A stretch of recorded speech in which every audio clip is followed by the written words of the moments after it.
Welcome to Culture of Paint. In this episode, we're going to take a look at what's caught our eye over the last couple of weeks in the miniatures painting world. For the main segment, we're talking to our special guests, Gert and Robert, who are going to talk about one of the most well-regarded miniatures painting shows in the world. And we'll close the show out, as usual, taking a look at what the hashtag Paint Cultists have been up to. Now, Culture of Paint's aimed at a mature audience, and we will definitely use foul language and might discuss explicit topics. Now, let's talk about paint.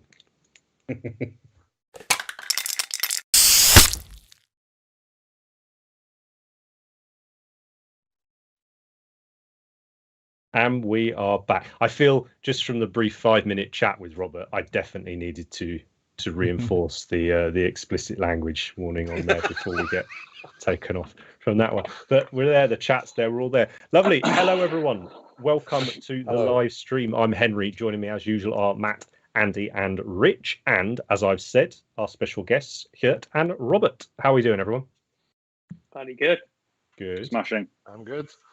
It is warm. I was going to say it's a lovely warm evening here in our houses, not made for temperatures above 20 degrees Celsius. Just to put it into perspective, I'm sitting in a log cabin in my garden that has had the sun all day, and I have no aircon. It's pretty close to a sauna, right? I'm sitting in a sauna essentially. Yeah, it's very much building weather, not painting weather. I think very much drinking weather. But having said that, summer solstice, so happy that to all our Scandinavian friends. But also, we're halfway through the year. We're 6 months in. Yeah. How are the projects? Like, is everyone on track? I mean, Rich, you've painted a bunch of Kill Team. I've painted an army for a while. Andy's won some more golds. Matt's won a Golden Demon. I'd say it's been a flipping great first 6. Let's end it here. Let's end it here now. We've all been successful. Goes over. Hey, it might be better next weekend, right? Next weekend's the one. That's the big celebration. Well, so we'll see. Here we go. Right, because we've got a load of us on, I want to just keep everything moving. So let's jump straight into what's caught our eye over the last couple of weeks. So make sure I get it on the right screen. And first, all right. Frantically look for the slides. Me. Oh, lovely. And me. Kratos. And you me. picked this as well? Yeah. Well, the 3 of us picked it. Yeah. It's a great account. Yeah. World Eaters. It's the best Kratos I've seen. Enough said. I'm done. It's Agreed. awesome. Yeah. It's the first one I've seen that I've really liked. I mean, like the heavy metal ones are cool, but this is painted how I would paint it myself in that sort of style. So yeah, it's made me want it. I didn't really want one before. Now I kind of do. Agree. It's a really cool size, that tank. Yeah. Like whether you like the design or not, I guess that's it. But like from a painting point of view, it's just there's loads of stuff and space to do stuff, but you'll get it done. Yeah. Big fan. Big fan. And yeah, I think I found this account had posted up a squad of World Eaters. Yeah, I think that's GW staff. I think they actually used to design some stuff for Forge World. Sense. Yeah, that'll be why. I think they did art, so they did some of the color plates that we love so much, which is cool. There's probably going to be a bit of a heresy theme because obviously this weekend, Horus Heresy 2nd edition was released, so we're starting to see all the frantic things people have been painting, and I think most of us are big fans. So yeah, that might be featuring a little bit over the next few shows, I suspect. It's also made the main cannon look cool. I really didn't like that when we saw the kit. I thought it was a Dalek. Proper dorky, yeah, proper Dalek. Yeah, but actually, exterminate. Really nicely done. So yeah, and I love the blue. Best blue I've seen on a World Eaters. Bar none. Just spot on, isn't it? The weathering, the white, the blue, top marks. Yeah. Happy tracks. Happy. Yeah, it's nice to see a lot more people going that route with tracks now.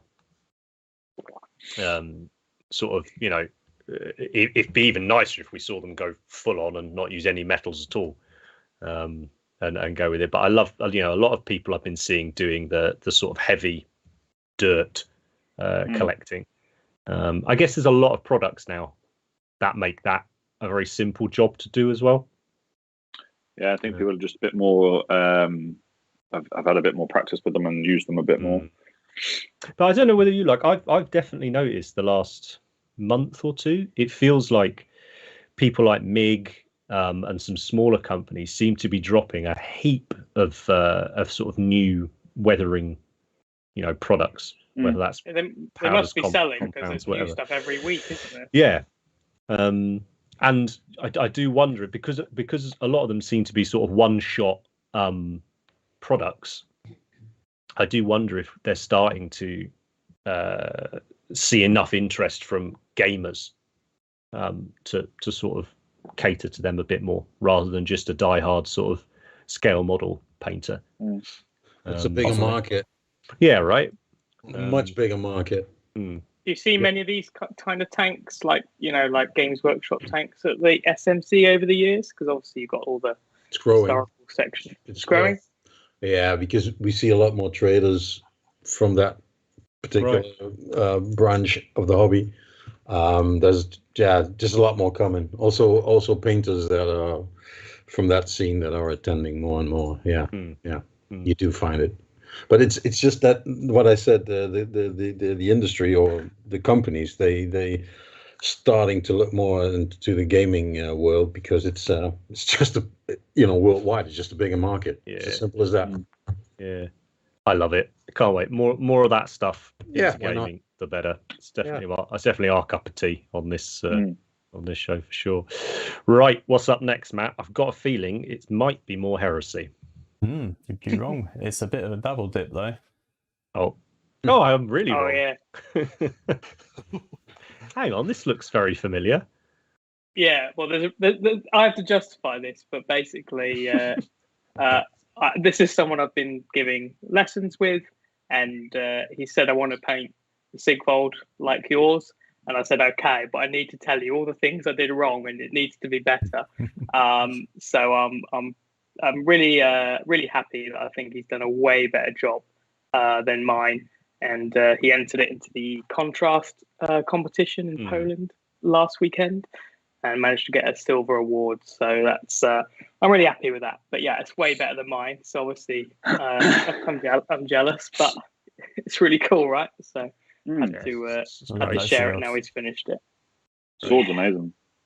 The sword jumps out, doesn't it? Definitely. I think that's very much like inspired from Lan, that sword. So he's taken bits that we've talked about, and then inspiration from Lan and other painters he's liked. But yeah, I've sort of tried to help him, but he's done very well. So yeah, really nice for me to see. But yeah, I had to share this one. That's all right. Double dips all right now and again. I hadn't realised the chat's going off. It's great. Is it? Love to see you all here. Everyone's sort of agreeing that it's miserable painting in anything above lukewarm temperatures. What's going on?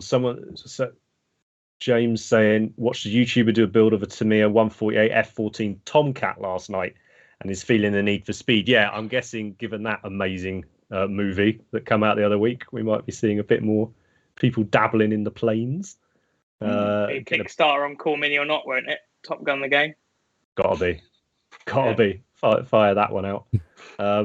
Where are air conditioning? Yeah, whatever, you people with air conditioning are disgraceful. Okay, good stuff. Right, sorry. So what's up next? It's all right, it'll be over. I think it's like Storm's end of the week. We'll be fine. Okay, so I guess this is my kind of cheeky one. World Eaters Week. This is an old model and an old paint job, years old now. I've been lucky enough to see this model in hand a few times. And this is our friend Dom from Australia, from the very, very strong sort of Melbourne heresy painting scene. They're all always pushing each other and stuff. And as I say, this is an old one of Dom's. Not to say it isn't brilliantly painted, but he's got a stunning looking World Eaters army. But I noticed that he'd got in the White Dwarf article about the World Eaters this month, and he was really happy about it and was just saying, it's, since a kid I've read White Dwarf and I've got to be in it. And I think maybe something that we've got to experience as we're now in the industry, we are fortunate to appear in publications and things like that. And I think maybe I'd forgotten the buzz from the first time you get to, you get to pull it off the shelf and see your stuff in print and stuff. So I just wanted to shout him out really and say well done, because he's worked his arse off on, you know, he does loads of painting classes, tutorials, all this, just works hard and pushes himself. And it's meant that there's him and probably about 5 other people in that scene that are just, they're constantly striving to see how far you can push sort of army painting before it becomes silly, you know. And I think, be pretty amazing events to go and play at if things are of this quality. And it's worldy. It looks amazing. So. Yeah, I'm getting strong world eater ideas. Yeah. So great work, Dom. And I imagine we're going to be seeing a lot of Leviathans soon. Yeah. So, what's up next? So next up is tiny planes. My pick. Here we go. Yeah, wanted to surprise with something as a crossover towards the event we'll be talking about later on. But to be honest, I originate from a gaming side as well. But I'm following this account for a while, and it's amazing the things he does with the 144 scale. It's crazy, eh? Yeah, very. So yeah. Inspiring to start on it. I love photos where people are holding them. It's something. When we ran the online competition a while back. It's something that me and Matt had to go through many photos of people's hands just holding this miniature. Like, right, let's try and crop that out. Let's try and get. I feel like I give someone a manicure now with all the nails I've right. seen. Yeah. Although this one at least is helping give a sense of scale, right? Definitely. I think that's important in this picture, to be honest, because without the scale, and I think I prefer a finger to the standard cent or penny. Yes, but that's what makes it amazing, right? It's the size, and it actually takes you. I think it's a nice photo. I kind of like the fingers in it. It's fun, right? Yeah. And it's also a lot of conversion going in there, hollowing out all these things. So it's very impressive to follow what he's making. So trying to do like super accurate at that scale, right, is a bit silly, isn't it? Like it's very challenging, yeah. Like, yeah. And also the best thing to paint, right? Because you can, and he will have made the noises. You know, so no matter what happens, you've at least been able to, you know, like. As someone that's not really done a lot of realistic military modeling, what sort of conversions and like alterations has he done to the kit? Do you know? I think the full cockpit is scratch built, and if you just look at the canopy, which is pulled back, when you buy this, most of the time it's just a solid piece of clear plastic. So it's challenging to start working on that. And that's amazing. And then not to mention the radio lines, of course, and.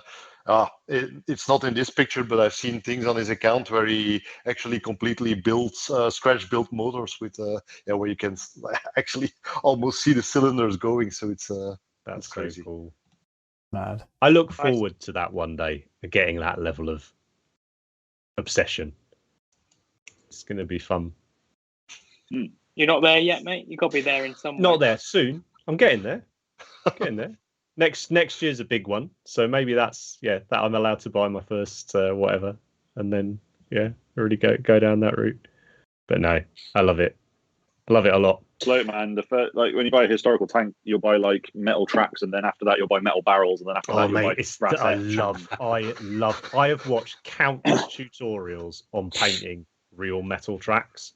I've never bought a metal track. I don't really have any intentions of buying a metal track for a long time, but I just love watching it. Like when they dip it in the different solutions. It's just beautiful. Burnishing liquid, There's a YouTuber called Plasmo and he does all these amazing like realistic conversions where he'll take the kit, but then the detail he adds is just that micro detailing is. I do get the appeal. Actually, someone's just said in the chat that they wonder if companies like GW are going to start potentially adding a bit more detail to vehicle kits. And they kind of have with that. What is the new truck thing with all the wheel arches and stuff? Yeah, and there's actually proper suspension assemblies and stuff. Yeah, or the other way around, third party marketing that brings out metal tracks for a Rhino, for instance. Yeah, man, that'd be cool. That would be beautiful, right? Rather than having to try and find a vaguely the right scale, Tamiya kit or whatever. Brian's saying in the chat he reckons T34 tracks would probably work great for the Heresy vehicles, and some love for plasma. I'll have to go and check that out. So good. And yes, Uncle Nightshift doing anything is amazing. Correct. Yeah.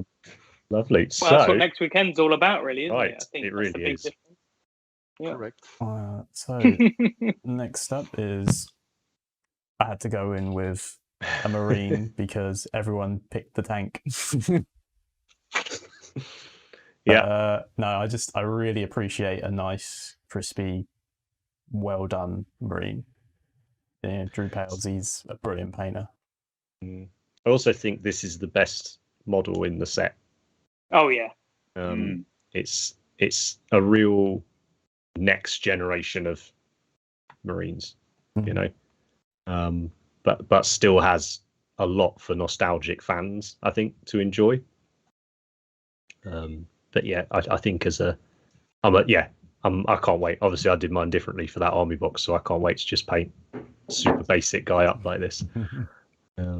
Say basic, out the box sergeant guy like this. Yeah, But I love Drew's great, isn't he? He's always posting stuff up on his account. It's a really active one. It's well worth following. We'll make sure we put all of the accounts and things we talk about in the show tonight, guys, will be down in the description for you to go and check out and give them a follow. But yeah, the old Womble Marines.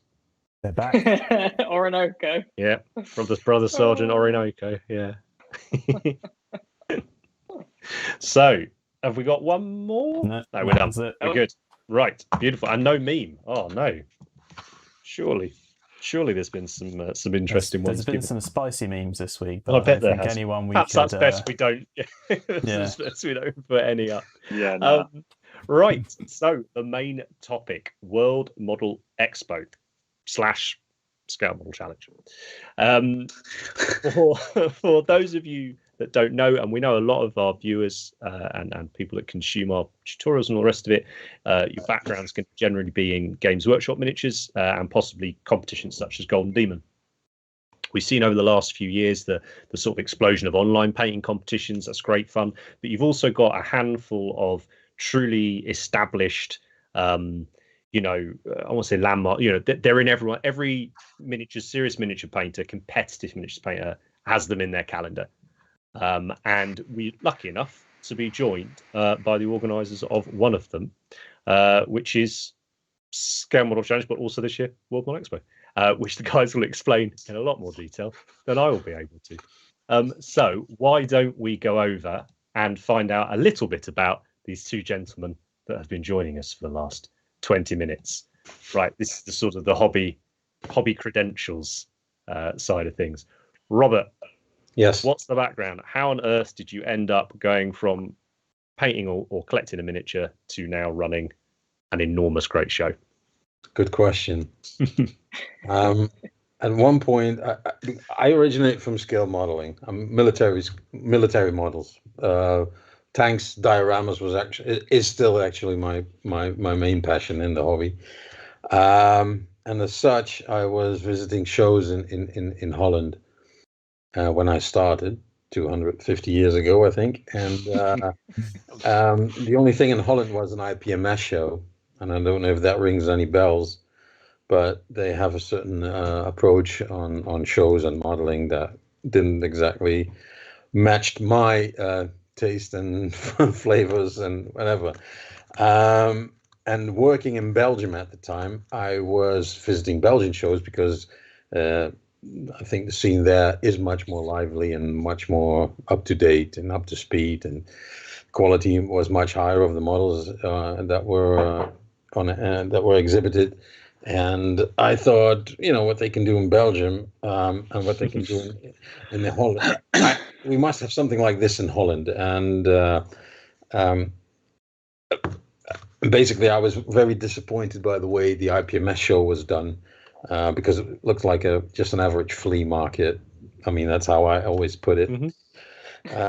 I wanted to say with respect to all the other shows, but there is a difference between what we have now at SMC and what was or still is currently going on.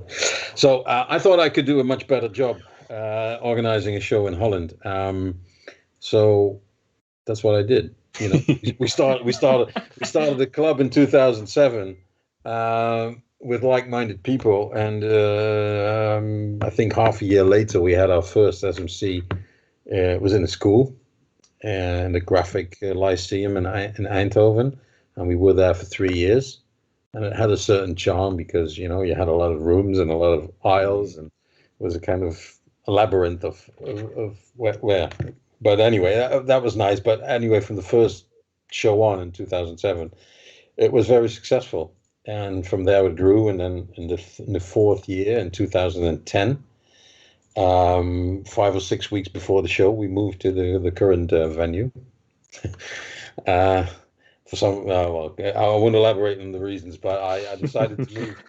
Well, it was in a school, right? And it's in October. So when you do the preparations, you do that all year, and then you come back after the summer holidays, and then you find that everything in the school has been changed. The lockers have been moved from a terrific place that we were moved towards a fantastic place where we actually needed the space. And there was just a lot of hassle, and I was kind of upset, and I drove to the current place where we are, and the conference center, and I asked, do you have space for a show in 6 weeks' time?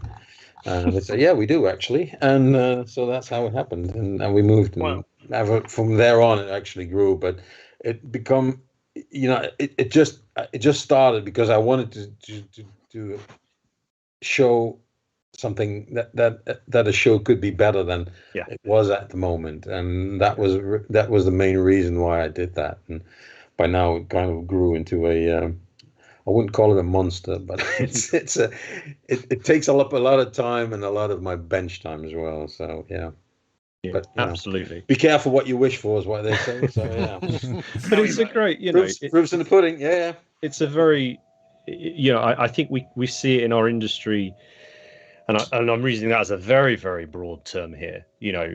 But our industry is modernizing. And there are individuals and organizations within it that want it to be a modern thing and want all the good things that goes along with that. But it takes a fuckload of work because you've not only have you got to do the stuff, it's changing people's mindsets, isn't it? I think an awful lot of gamers / modelers / painters are often just willing to put up with stuff. So actually pushing and saying, no, it deserves to be better. It deserves to have this level of standing and quality and this, that. It takes a lot of work. And we should also say thanks very much again, because it's a hell of a lot of work and you're 1 week out. So, thanks for taking a bit of time. We had 3 years to practice. So that's very true. That's very true. In theory. But actually in the last 2 years, and Gert probably knows that as well, we haven't done that much really. And the final go for this year came after, what was it? February, I think. January we started preparing a little bit more, but because of COVID, we still had to be careful. And what we did. So there were a lot of things that we postponed, where we normally would have done things that we normally would have done 4 or 5 months before. Mm-hmm. So everything piled up in the last 3 months. So, and that's a lot of practical stuff, but I won't bore you guys with that.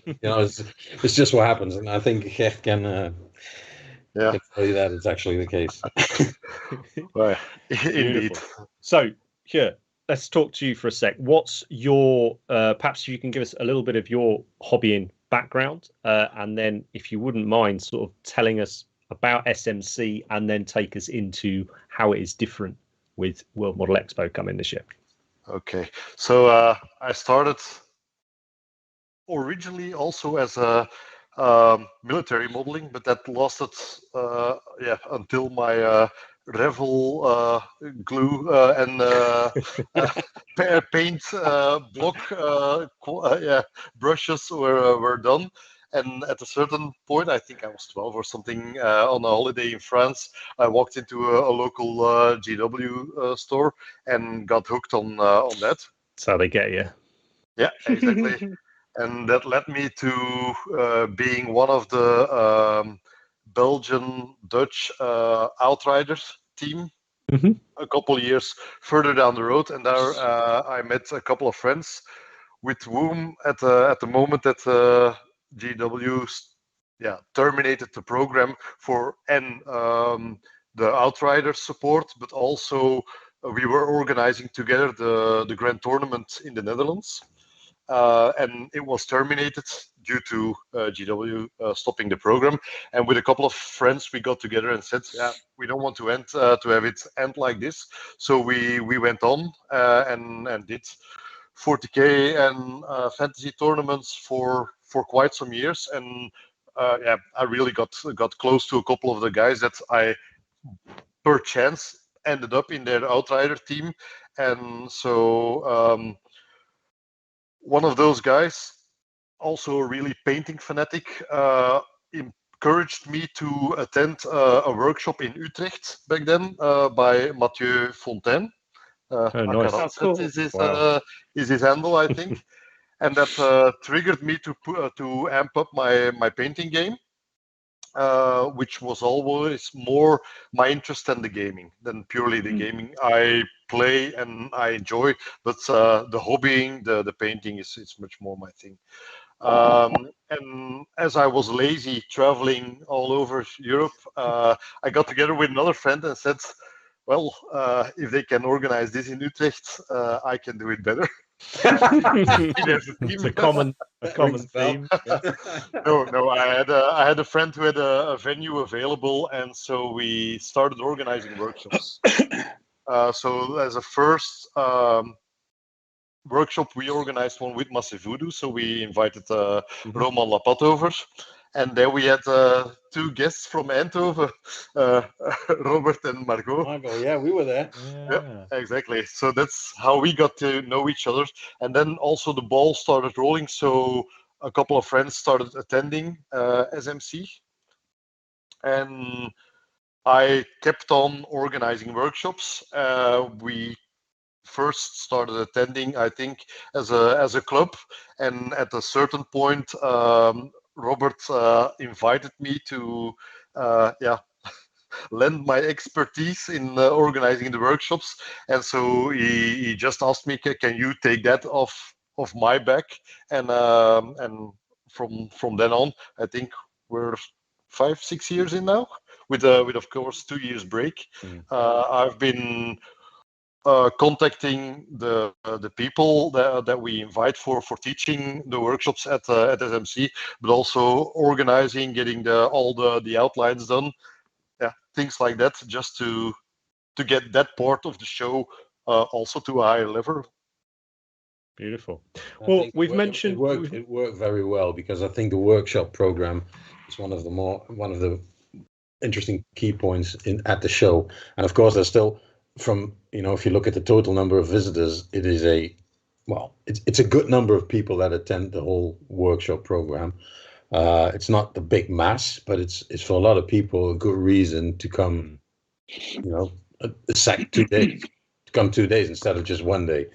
So I'm very happy with the way it worked out. And it was also because before that we had special guests at the show who performed demonstrations, and we found that after some time the attention at those presentations or demos became smaller. People don't want to hang around for an hour and a half just watching somebody doing something, although it can be very, you can learn something from it. But a lot of people don't have the patience anymore. So that was either the choice of, doing hands-on workshops, which were, I think, Andy, you did a workshop at the show. I was going to say I did it. It was great.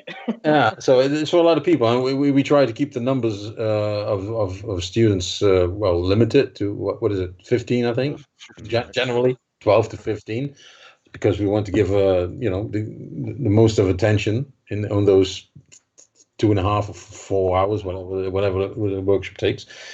And people seem to be happy with it because, from what I see from at the World Model Expo now this year, next week, most of the workshops are sold out. Yeah, that's exactly. great.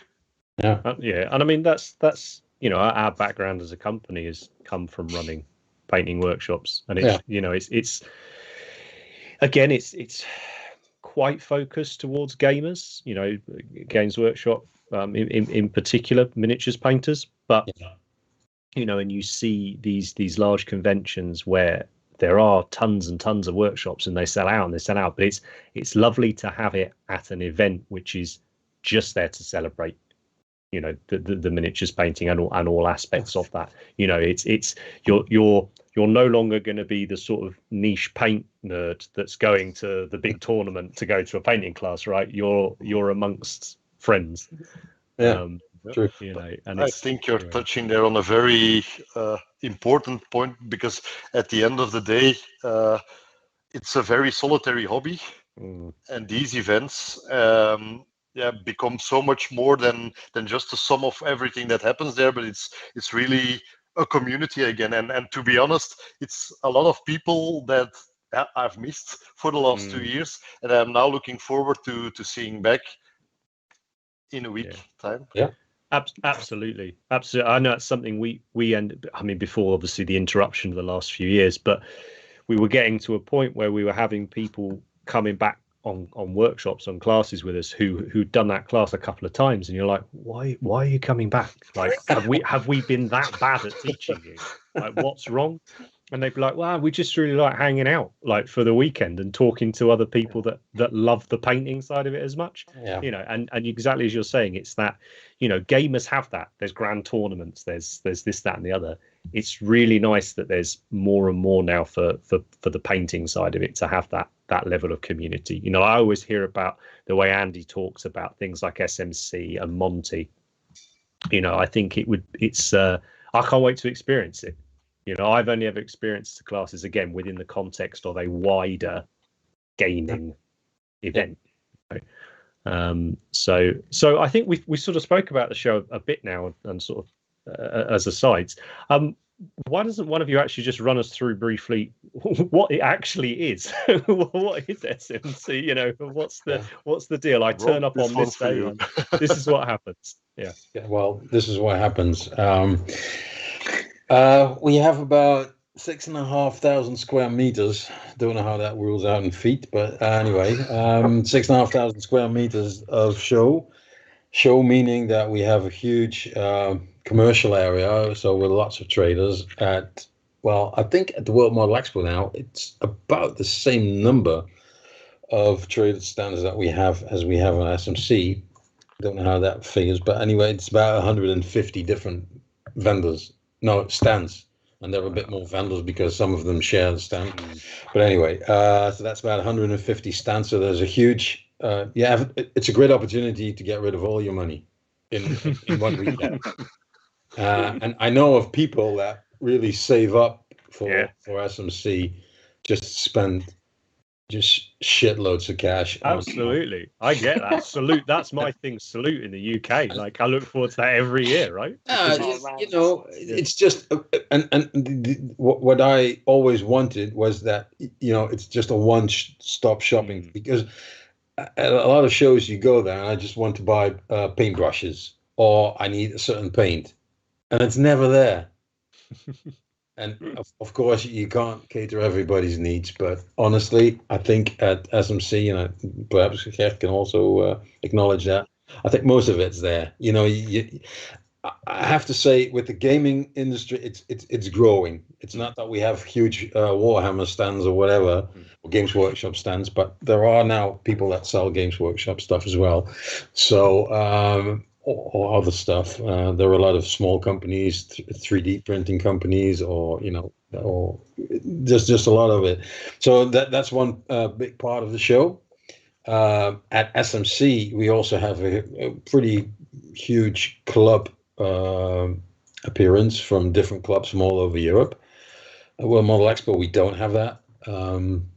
So that will be different because. And would that be when you say displays or whatever? Is that are you talking about enormous, great dioramas effectively, or is it displays of painted models? How does that work? What are these clubs? Well, the clubs they usually they have their stands and they sit behind the tables and work on the models. Some clubs just have a show stand, just a display of the work from their members, so really nice show stands.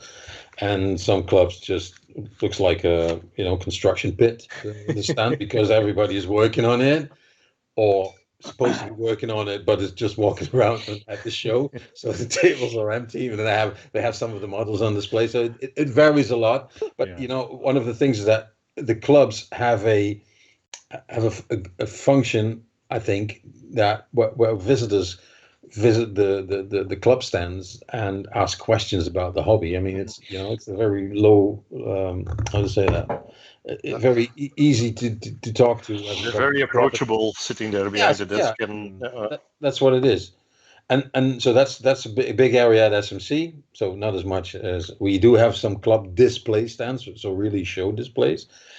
From a few clubs at World Model Expo, but at the SMC we have about 50 or 60 clubs as well.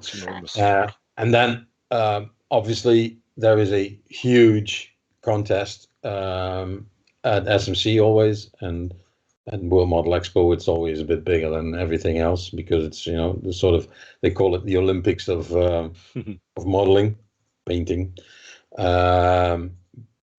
Mainly because it's not an annual event, the World Model Expo, but every 3 years in theory, if there's no COVID.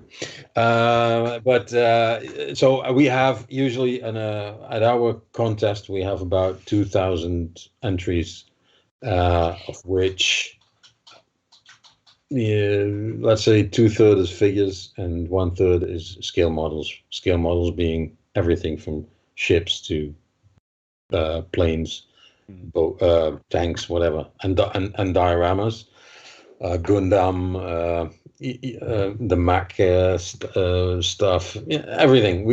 And then of course there is the figure painting side of the competition, and there's a huge historical painting turnout, but also a lot of fantasy, which includes a growing number of painters that originate from actually most of the fantasy painters nowadays originate from the gaming hobby. That's where they took all the big names. They've all won their Slayer swords. They've all won their Golden Demons in the past. And in the past, I mean, when TV was only in black and white, and there wasn't even a workshop, I think. But these guys have also been around for what, 25 years maybe, or I don't know what. So yeah, I learned that along the way as well, because I wasn't too deep in that matter. But yeah, I learned that as well. So yeah, there's a lot of history in fantasy as well. So yeah. So when it's SMC, is there a larger weighting towards the scale model stuff? Is it World Expo that generally will bring far larger fantasy and figure sort of entries, or? Well, let's say for this year, for the World Model Expo, we closed the pre-registrations for the contest last Sunday, and we have over 4,000 entries. Yeah. Wow. Jesus. Good luck judging that. There'll be some competition for you there. Yeah.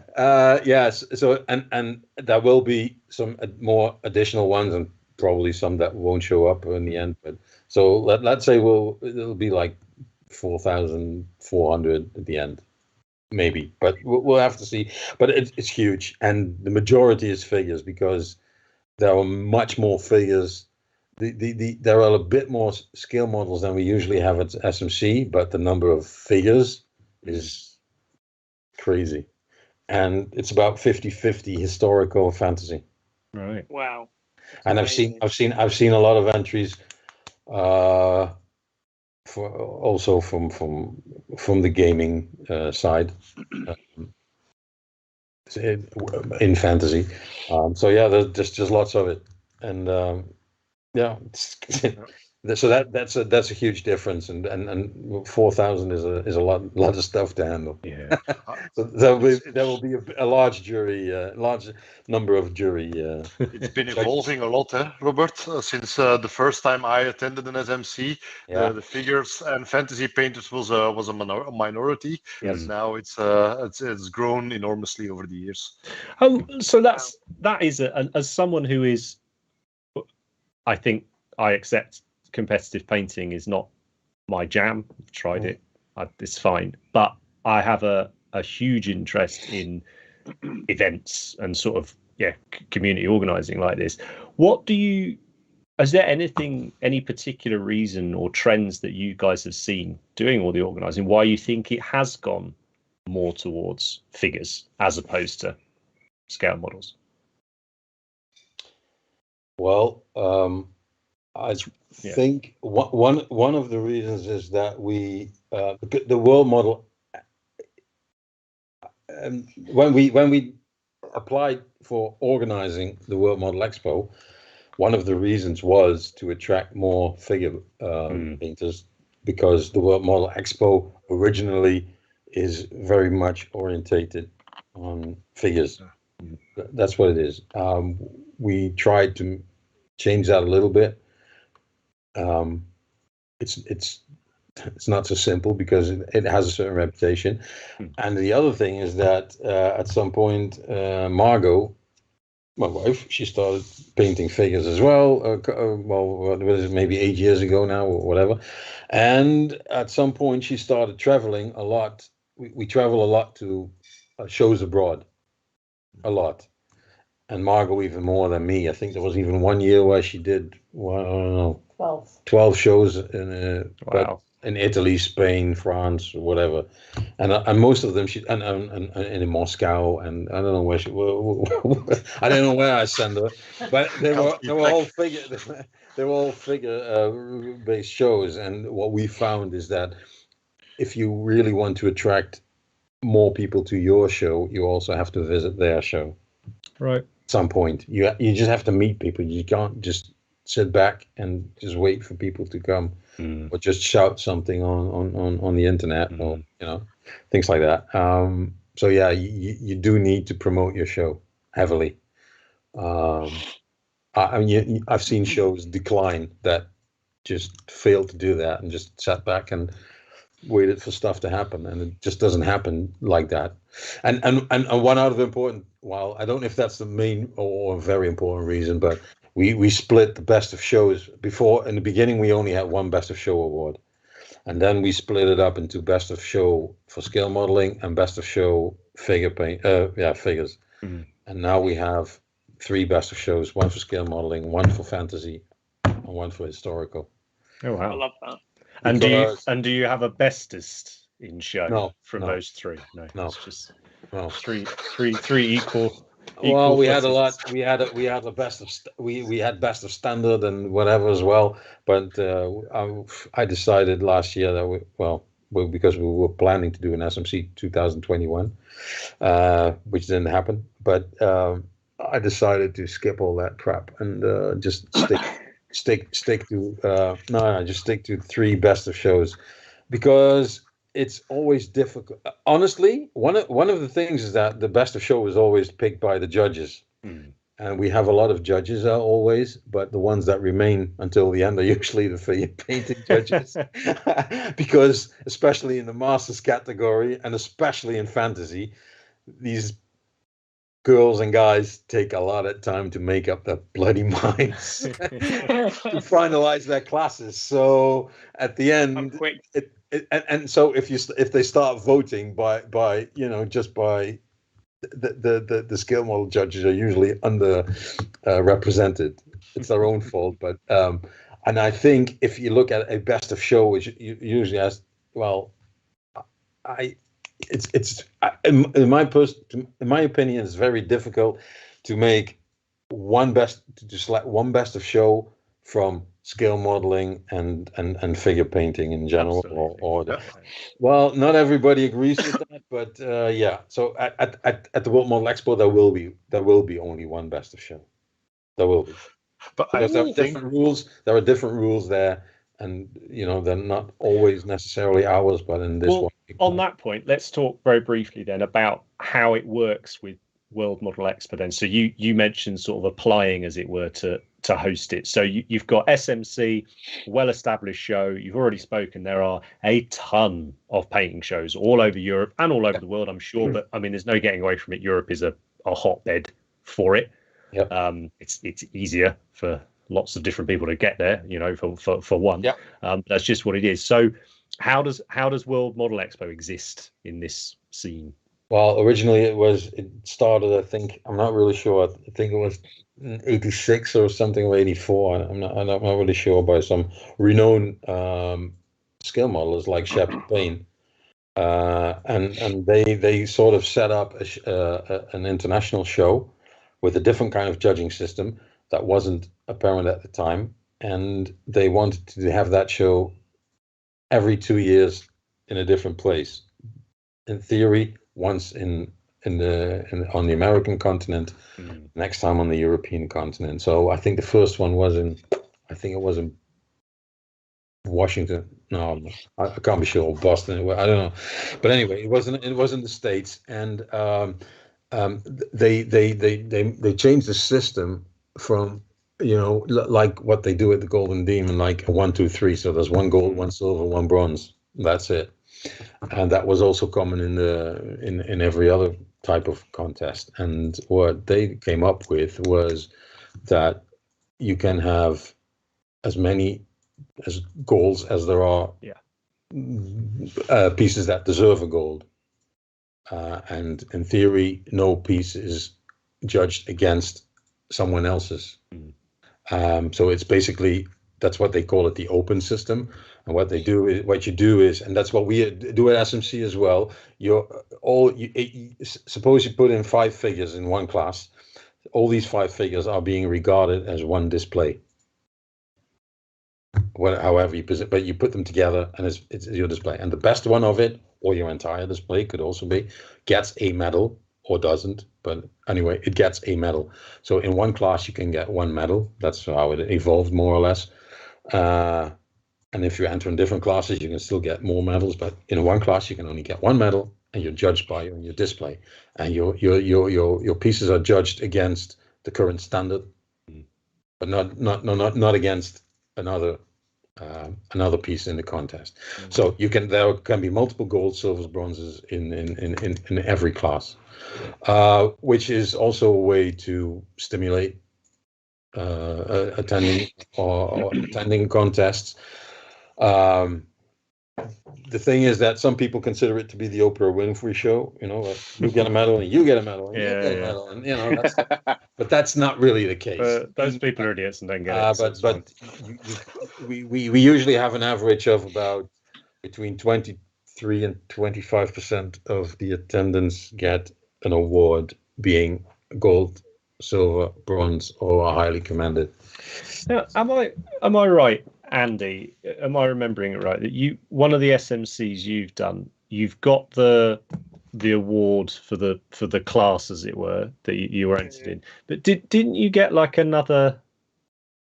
Aren't there like mini? Am I imagining it? Aren't there like mini specials? Yeah. How does that work? Yeah, talk about that. Am I not remembering it right? I'm not sure if I do. You're asking me? Did you get Andy? Did you get a platinum? No, I will accept one though. And next time, I think, Robert, they're talking about the special awards awarded by different clubs and shops and things like that. Because you do an SMC award at like the Mosen show and stuff, don't you? And do you do one at Monty as well? You do like stuff like that? Yeah. Usually when we attend shows, we bring a few medals, or usually SMC medals that we give to certain. That's what we did at Moson as well in Hungary in April. So we give, we just look at certain categories in the contest, and we award medals, or just to give a special prize. And that's what a lot of clubs do. I don't know if that happens in England, but here on the continent, it's very usual to do that. I think it's awesome.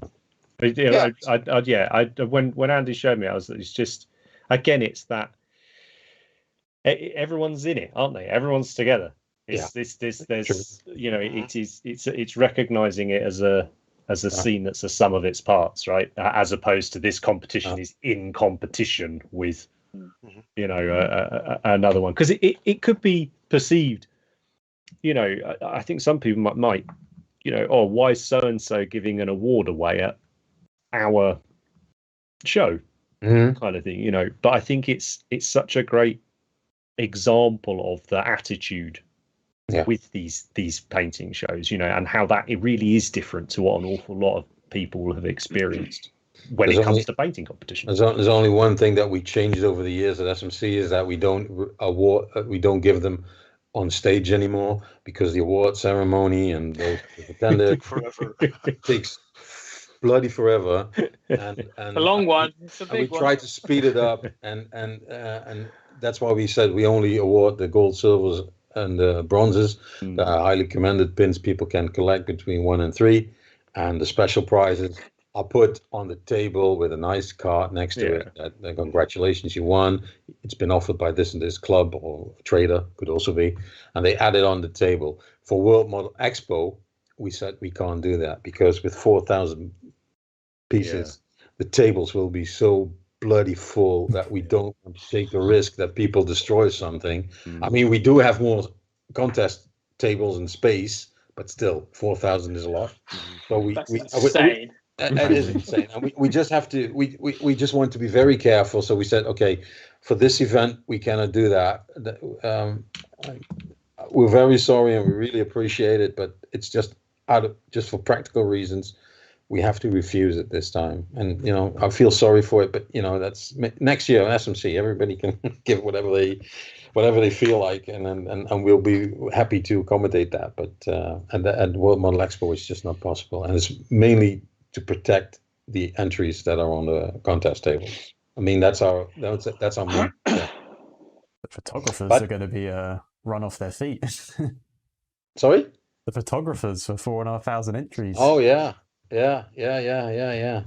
Don't mention that.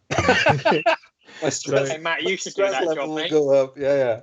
Well, for the award ceremony, we photograph always only the golds, because otherwise it's going to take forever.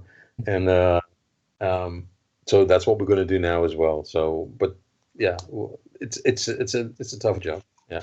Well, it's worth saying we'll pop in the description the link to the scale model site. There's an amazing history tab which has got photos of previous entrants and winners. There's just some proper mind-blowing stuff in there. I just wanted to touch back on the whole open style of awards, and I know that's something when I was first told about it, I was like, this is brilliant. Like, this is how it happens in other things. And someone has just said in the chat, isn't that how they judged Chelsea Flower Show? And that's my experience of it. I got silver gilt in Chelsea Flower Show back in 2007. I was part of the team that worked on display there. But anyway, but it was, I think it's just another example of that strange, isolated bubble miniatures painting and hobbyists seem to exist in. But it's so nice now that to see competitions taking that open judging, on board, and I think you're right. I don't see the negative. This idea of it's prizes for everybody. It's not. What I like is that potentially, I'm not saying it ever would happen, but potentially you have a show where no one wins a gold, right? If something's not good enough, it's not good enough, right? It happens. It happens. It happens. And I just feel, this isn't a sport. This isn't somewhere where someone's turned up on the day and run the race of their life. It's not how it works, right? I heard on a podcast that's run by two Americans that have pretty much a lot of history in the World Model Expo. They quote Shepard Payne, so the originator of the World Model Expo. They always quote him, and apparently he always said, he passed away a couple of years ago. He always said, if you want to compete, play tennis. Yeah. So I think that's nice, but competition. There is a tendency of people that say, okay, well, competitions are I don't like the competition part, but trust me, everywhere I go, and we've been to Contrast the other 2 weeks ago in Poland, 2 weeks ago. Yeah. Yeah. Everybody, the majority of people like competitions. Yeah. Whatever you think of it, and whatever the value is, because it's always a certain moment that 3 judges judge your model, under certain light, certain circumstances. And next day, if there were 3 different judges, maybe the outcome would be different. You never know. And judging is by default. It's subjective. Does it and I'm not saying this would happen, but is it common for shows to announce the judges quite far in advance? Like, is there the potential as the industry grows and as these competitions grows and gets healthier and everything? Is there the potential to have people paint to judges they know are going to be there? Paint to that judge's taste, or is this just unrealistic? Given the time frames involved, or that type of thing. We publish the names, but merely to show that we take it seriously and we want judges that know their shit. Give some credibility. Yeah, that's the reason why we publish the names, but we don't announce which classes or categories they actually. So I don't really think that happens. And it's most of the time a group of judges, not one. There's a head judge, but so there's a combination of tastes and. And there's always 3 in a team, so and you try to balance 3 that. per category, is it? So each category has its own team. Yep. Well, at World Model Expo there will be, because like in the fantasy masters painting and fantasy and historical masters painting, there are so many entries that we have 2 teams of 3. Wow. So they split. That we split in historical masters. You have A and B.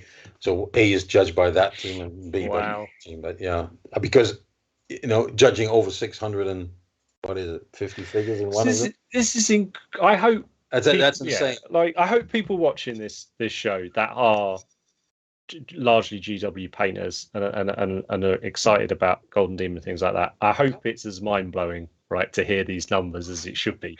There are painting shows with thousands of entries. The thing is with judging is always it's really a hard job. Trust me. And if you have so many entries in one class, I mean, at the end. I was joking about that they're always finished last, but these are the 2 biggest classes also at World Model Expo. I think for historical and fantasy masters painting, it doesn't really. There's not much different. They're about 600 in each, or more than 600 in each at this moment. That's my category. Yeah, and some people put in some in the wrong class because they put something in diorama class. But diorama is what they call ordnance, so for scale modeling. So it's the wrong class. So I think we still have to move a couple to a figure class. But anyway, that there's going to be a lot of them. And even in what they call the open class, it's basically for scratched figures, for unique pieces, unique and painted pieces. So one-offs or whatever. There's still a couple of hundred in each. So there's a lot to judge. That's awesome. And what we also do at World Model Expo, because the World Model Expo rules basically exclude non-painted figures, so traditionally sculpted or 3D sculpted, unpainted. So what we kind of pushed was to get, because we want to acknowledge the sculptors as well, because without sculptors there wouldn't be any painters, right? Absolutely. So we kind of forced them to accept that we have a special SMC Green Award class, which is mainly for sculpted pieces, and there are, I think, over 100 in there as well. Oh, fantastic! From some of the bigger names in the industry, so that's going to be very promising, I think. Wow, that's very exciting. Here, someone's just asked in the chat how you go about teaching a workshop. I'm assuming there's a link on the website or something and a form to fill in, but I don't know. Like, what's the deal? Do you have to be a name, or how's it work? Well, most of the time we start with some brainstorming at at the end of the previous event to see Day after. yeah, how we want to fill up our teaching slots, and we try to balance a little bit. So it's not always easy because with the rise of the figure painters, we also noticed that they are much more popular and gathering more ticket sales for workshops than typically the more traditional military modeling side. And sculpting is also something that's rather difficult to teach in this setting, although we're amazed by the ticket sales that we had now for I think Patrick is selling very good, but we try to base ourselves, of course, on the name for a part, but also listening around, and because more than personal skills, teaching skills is also a thing. Yeah, absolutely. So there's a lot of good painters. Absolutely. There's not that much good teachers. Mm-hmm. That's true. Mm-hmm. And that's great. There's someone curating it as well, like that. You know, I think as you know, if we want the industry, if we want these competitions, if we want these events to become more professional, you know, not dry, not boring, but just genuinely valuable, then you need people organizing those. You know, you need a cat herder, right, to coin a phrase. You know, but it's exactly as you said. There's you know, I think I've been to shows, I'm sure lots of people have, or even been to classes that you pay for, where actually all you end up doing is paying money or time to watch someone very good paint something. Mm-hmm. And sometimes you can pick things up from that, absolutely. But the difference when you come away from a class where the person has been able to teach, you know, and actually impart knowledge and help you understand something that you didn't understand before you went in, that's enormous. You know, and you hear, and that's when the talk begins, isn't it? Oh, did you go to so and so's class? Oh, you've got to try and get to this one, and you know, and it's exciting. And then hopefully, what you then see is the fruits of those classes in following competitions, right? Where we see styles and people mimicking styles, you know, and I mean that in a positive way.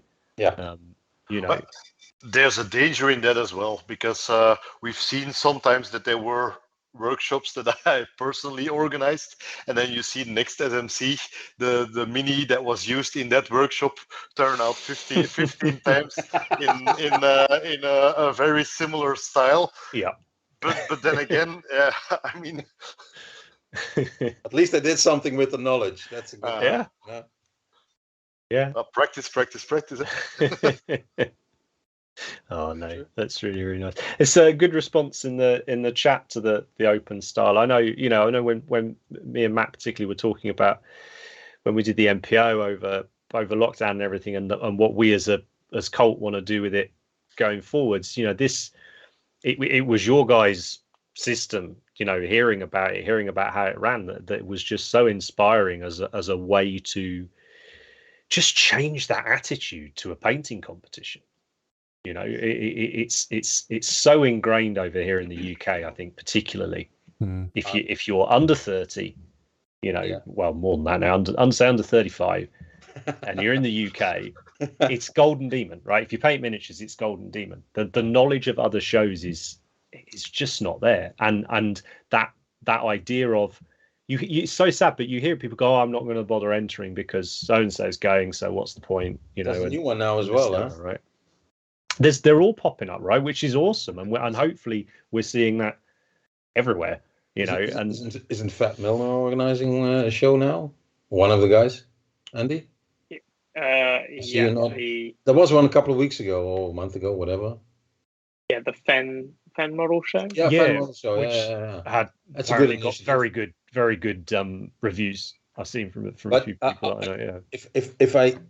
We were at Contrast in Warsaw the other day, and it is. I think it's a show with a high potential, but they actually originate from the Hussar contest. That was a couple of years ago, and I was talking to a few of the guys that were involved at the time, because basically that venue where Contrast is now it's a new one, but it's across. Well, it's it's 50 meters across from where Hussar used to be. Apparently, I never visited Hussar, but one of the things they said was that a lot of Polish painters have been discouraged from entering contests because of Hussar, because it was so damn hardcore and so brutal and ruthless judging that everybody was turned down. If you're not a Michał Pisarski, or or not a Karl Rudik, or Krzysztof Kowalczyk, you're never able to win a medal. And now at Contrast, they really want to go more to the open system. Yeah, and they asked us for a lot of advice. Okay, if people want advice, we give it, and they can do with it whatever they like. But they really picked that up, and a couple of the positive things were that there were a lot of happy faces because there were more people winning medals, and justifiably so. I mean, not just because, but it was justified. And another good thing was that there were a lot of female painters that won medals at the competition, because I think the level they had a very, very good level, really. Absolutely. And honestly, I can only recommend people, if you really want to go somewhere else, Contrast is a way to go. And Poland has a very large gaming community as well. Yeah, it does. Yeah, there are a lot of painting studios, of course, but at Contrast there was also a lot of gaming as well. Demo games, competition, traders as well.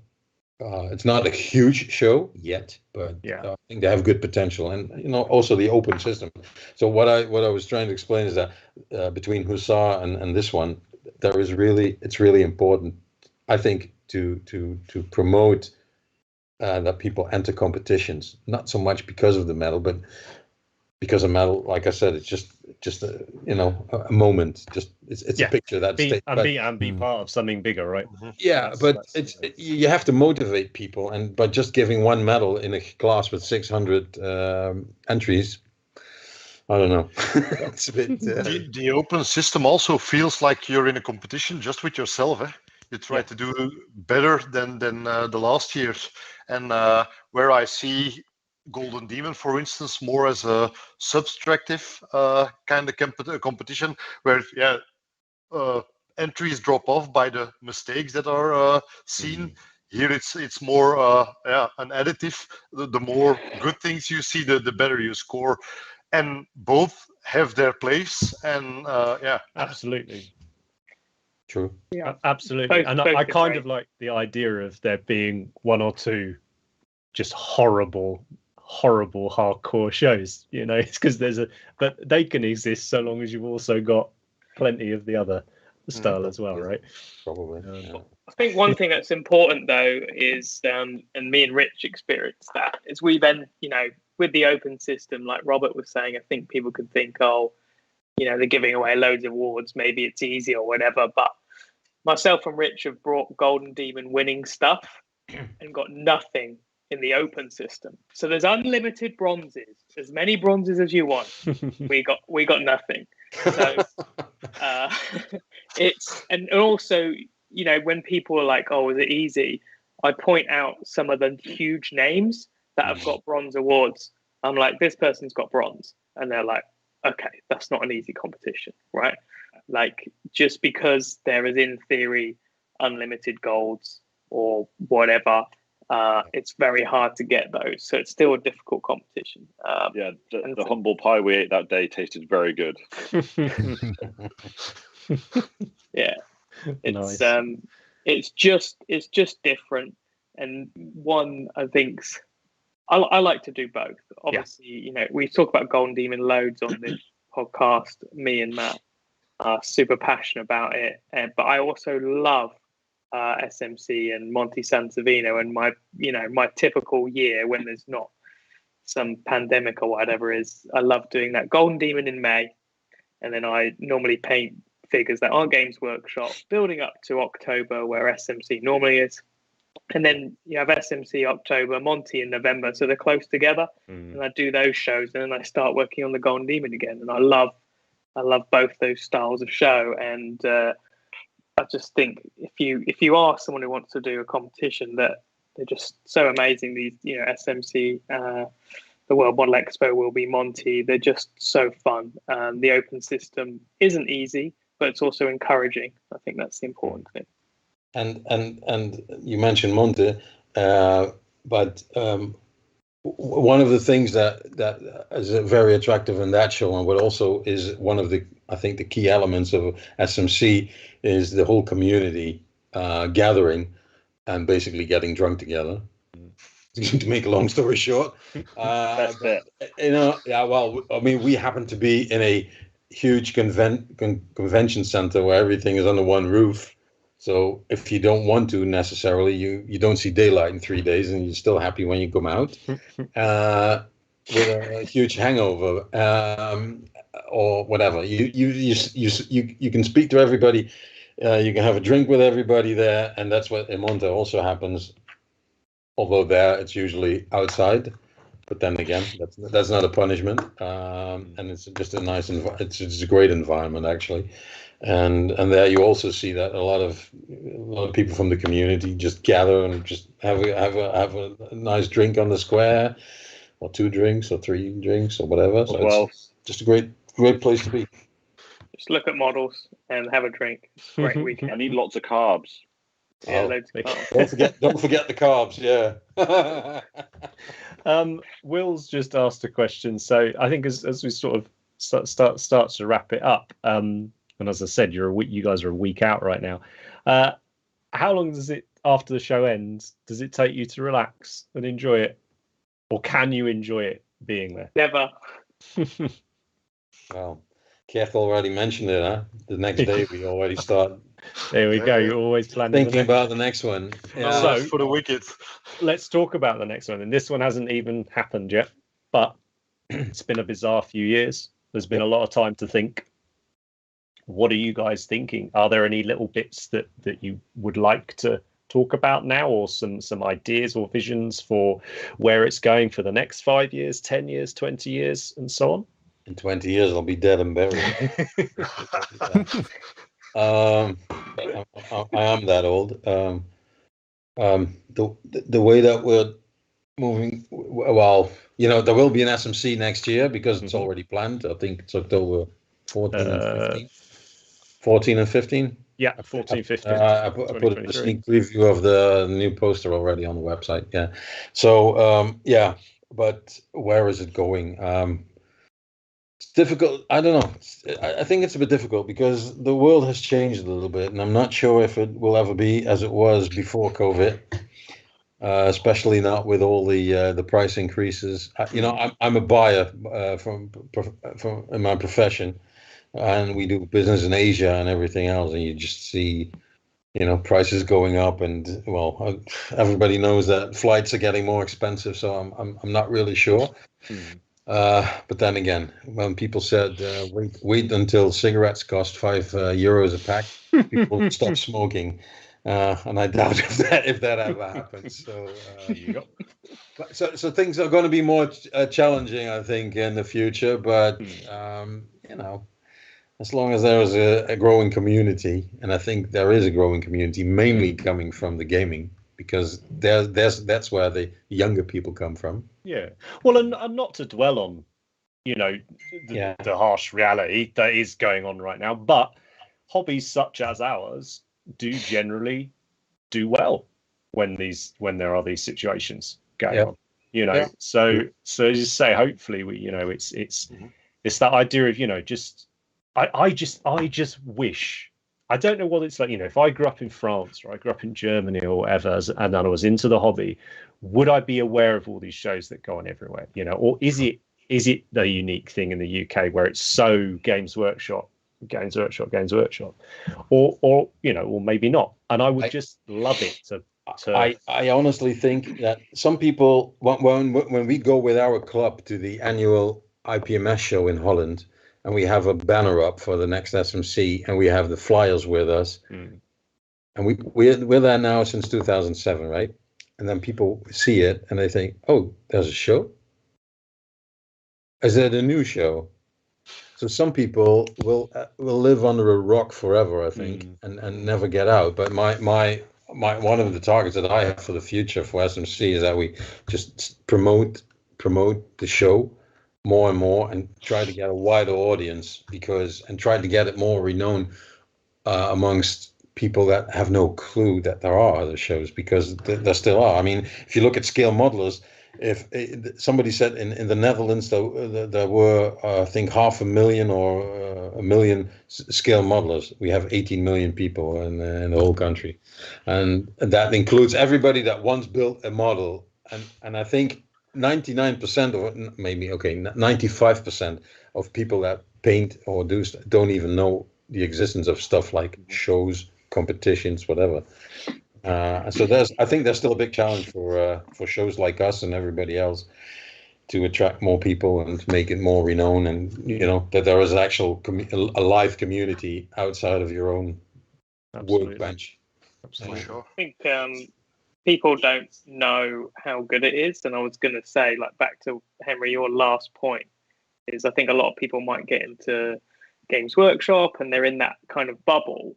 And I think once you burst out of that bubble and maybe paint another manufacturer's figure, or you try one of these shows, you're like, okay, this is amazing, and it's just trying it for the first time. But yeah, I think the reason I really wanted to get these guys on to do this is just to get a couple more people to go, because it's just an amazing weekend. Eindhoven's amazing.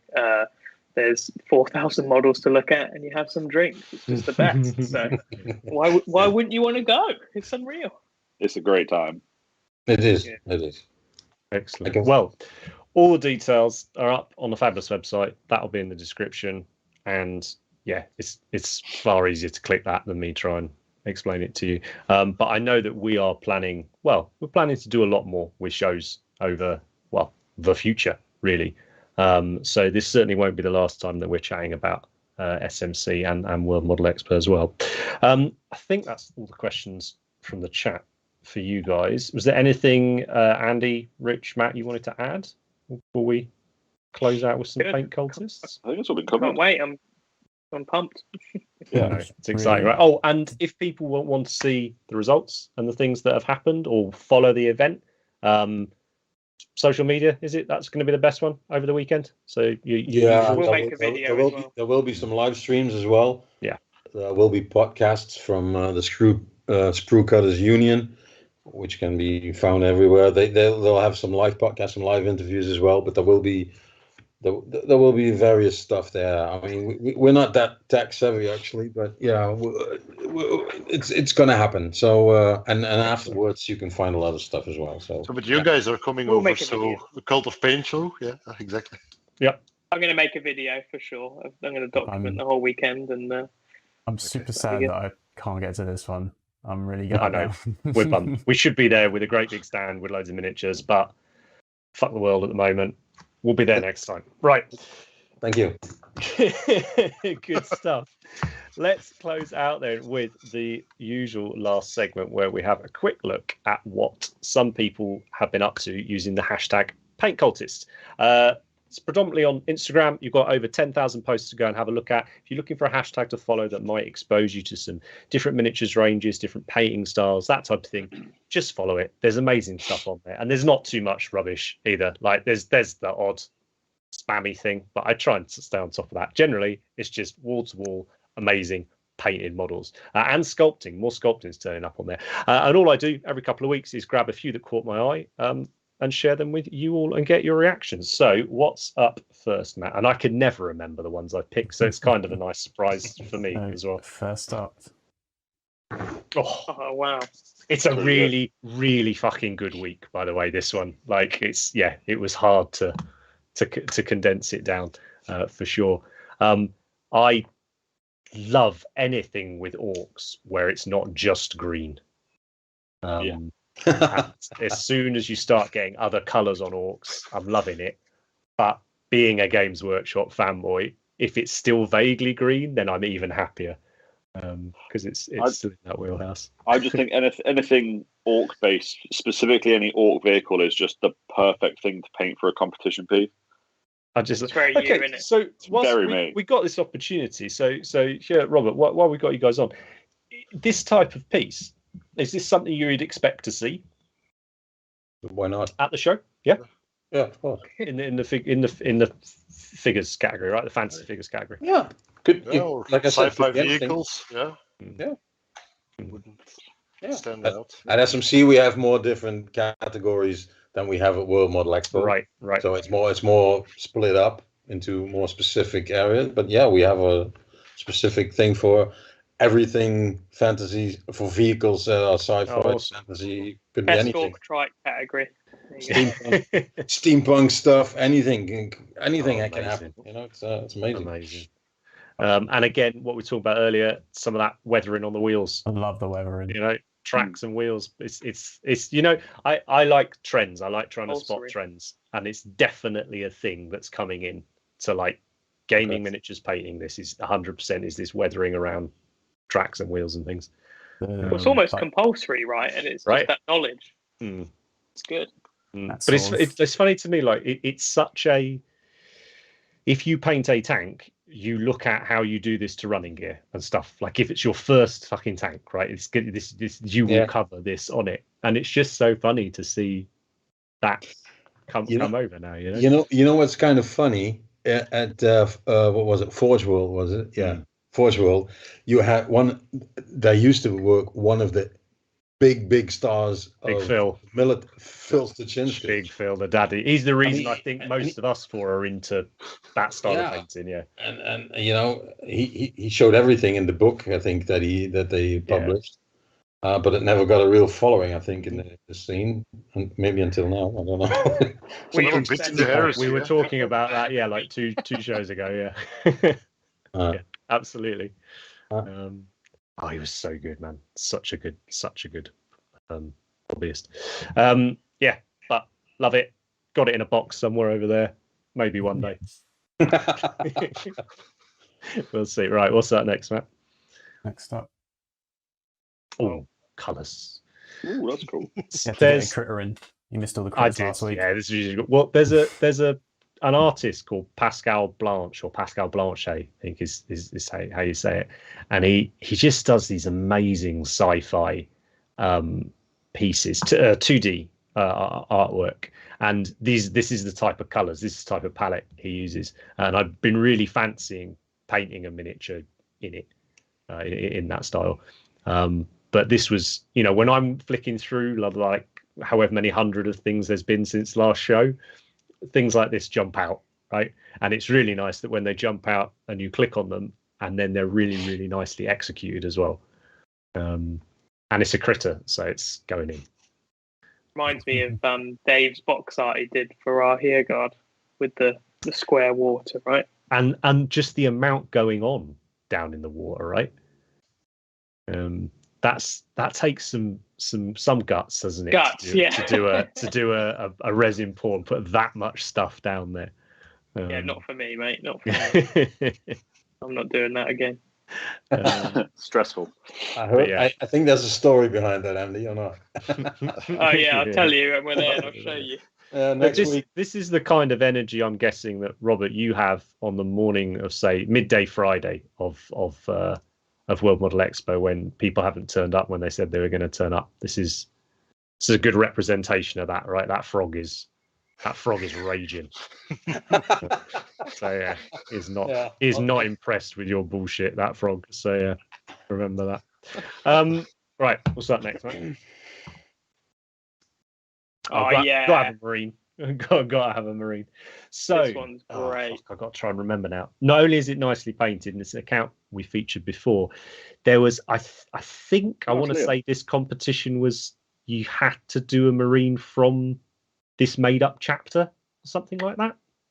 It was a different chapter. It was not like the main ones, wasn't it? Yeah, there was some reason around it. And I've seen these helmets, these Blood Angels Forge World helmets, used on a few Primaris projects, namely one I was talking to Andy about earlier, actually Thunderwolf, and they just, it's remarkable the difference the helmet makes with these Marines, isn't it? You stick a different lid on them, and it's a very different vibe. to that that normal Primaris one. And It yeah, I says mean, in the description, it was a competition to create something featuring their custom chapter, the Angels of Soul. There we go.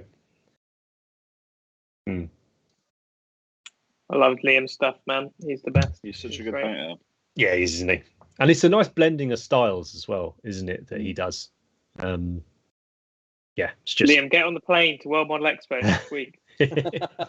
Come on, let's go. Yeah, don't be a pussy. Right, what's that next? And speaking of weird, or different styles, this is something that since we've been doing the show the last 2 years, this is something we've been talking about more and more, this sort of cell-shaded-esque thing. And now it's coming in, and it's not just mecha stuff, right? We're now getting... I just realised it's me. It's Rich. That's Rich on the Sunday of World Model Expo, right? That's by the time it's gone through. But it's just, it's so exciting seeing these different takes now on miniatures.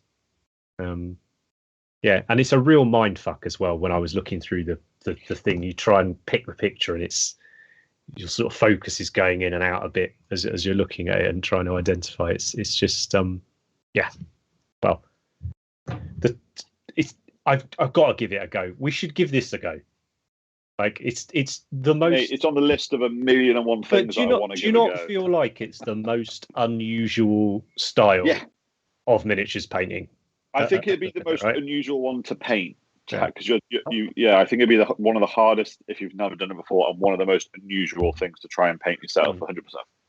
It's a total mindfuck. I did try on one of the Gunpla things, and it's crazy.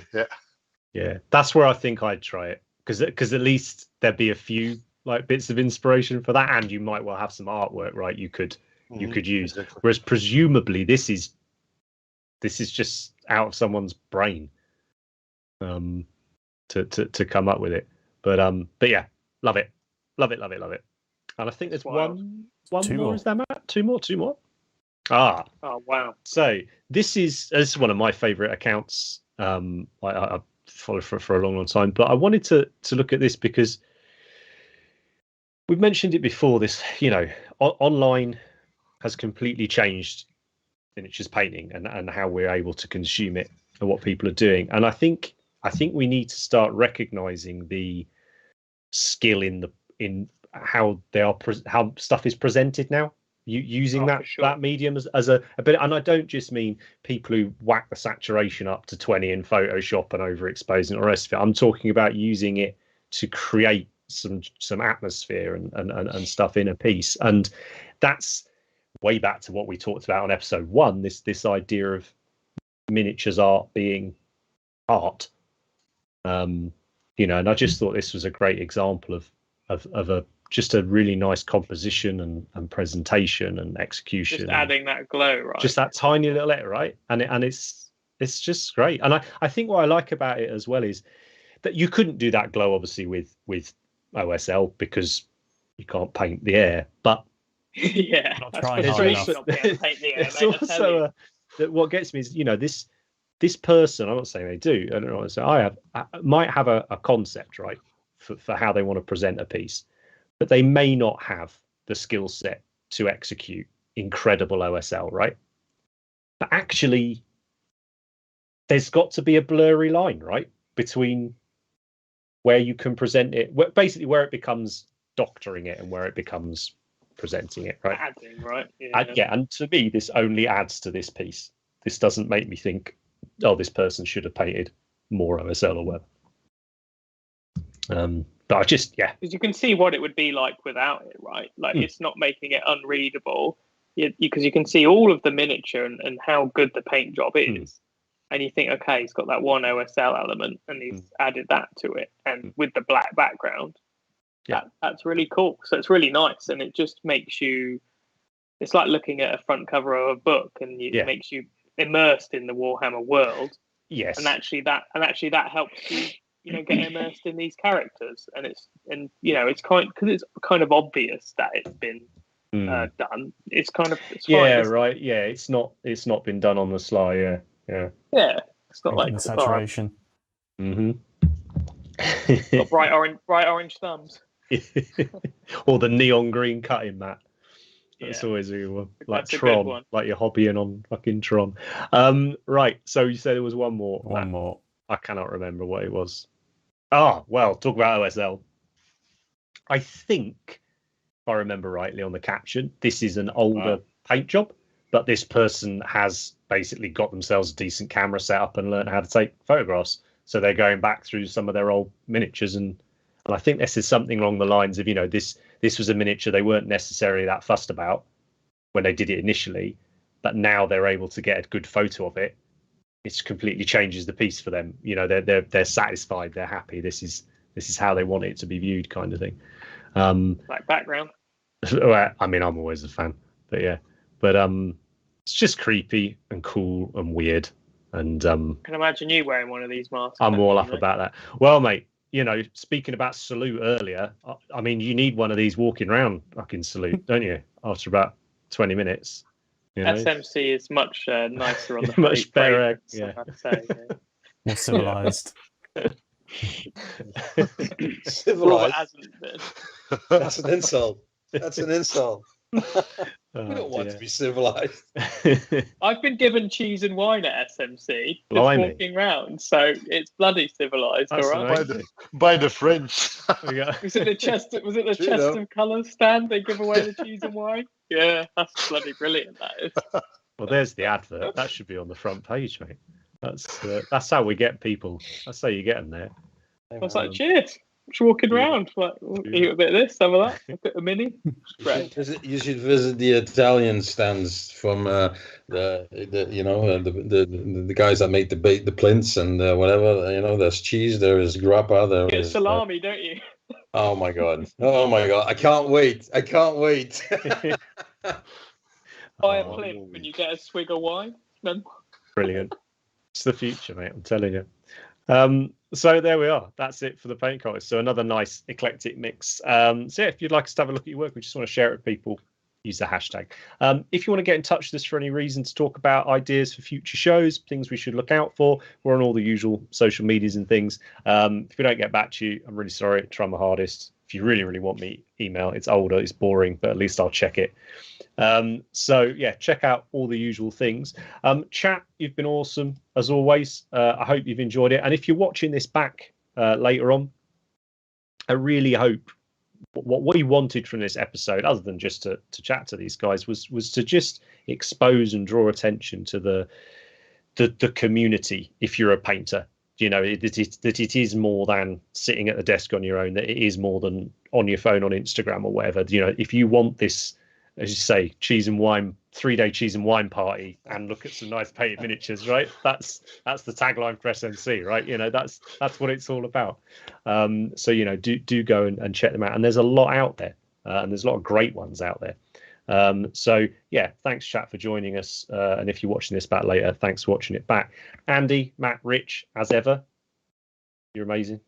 I missed you the other week. It sucks a month's not doing the show. Just You missed all my critters. nice that I know, right? I bet. What did you do? People picking cats with swords and things like that.